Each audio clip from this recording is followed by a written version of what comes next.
there were 8,000 people who applied for that prize, right? You guys won.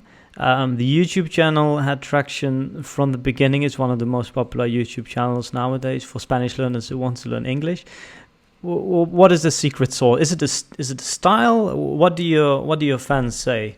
What do you think? I think it's a bit of we do add a lot of sense of humor. We really keep the students in mind. I think it's because it's kind of like I'm the student. I play the student role, and I remember how I was taught at school, and I don't want to share anything similar to that. And I always keep that in mind, that I want the lessons to be really engaging, really fun. I really want them to, because it's quite hard to learn a language on your own from home. So yeah, I really put a lot of focus on that. And I think it's also just for ourselves, because we've been doing it for such a long time, that we need to try different things, and because you can make it fun. I mean, with teaching, you have so much flexibility to just do whatever. You're so free to do whatever you like. And I think we're both quite creative people. I studied performing arts at university, so I did acting and film and radio and editing and lots of different kinds of things. And Isabel loves design and art, and so we're creative people. But our videos started very, very basic, very stiff. Oh yeah, then watch the first video. And gradually we've improved and we've made changes. But I think one day Isabel bought some glasses and some telephones, and we just tried it in a video, and suddenly we took on these new roles, and it really worked for us, and people liked it, so we just kept going. It's almost a mix of language learning and like sketches, with this crazy branding. Like you dress up and you wear these big glasses and you use all these objects like a telephone. Haven't watched all the videos, but we've got 4 telephones. Yeah, 4 telephones. Moment, 20 pairs of glasses. Where do you record everything? It's crazy.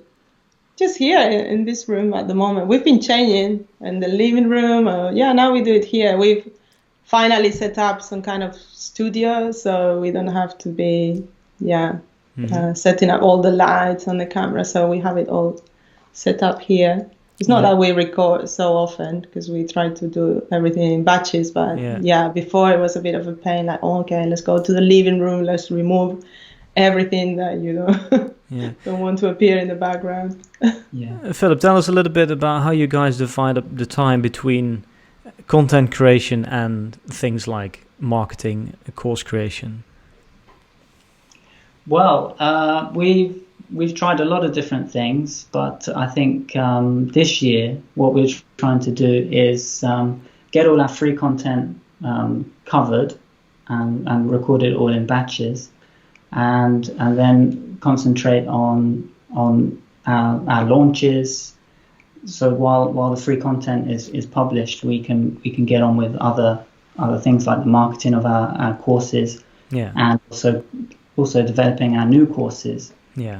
So the free content is something that I'm kind of taking care of this year and preparing, and we're going to film them all in batches, and then Isabel that's kind of her department.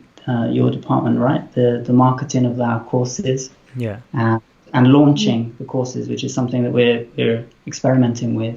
At the moment. How?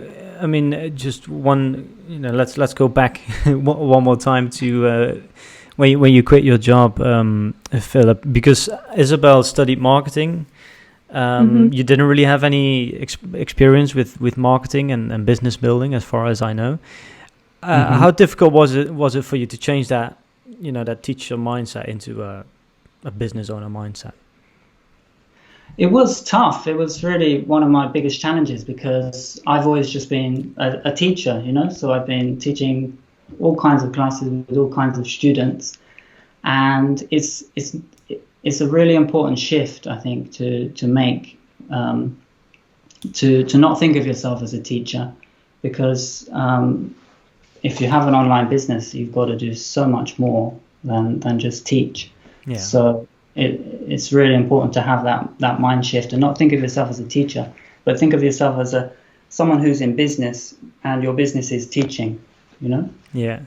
So that that took some time, but I managed to do it, I think, just by looking at a lot of examples of online businesses and how they work, and listening to podcasts, reading a lot of books about the subject, and I think I've more or less managed to shift my mind a little bit, but it's difficult. Yeah. And I think I was teaching in the school for a long time, and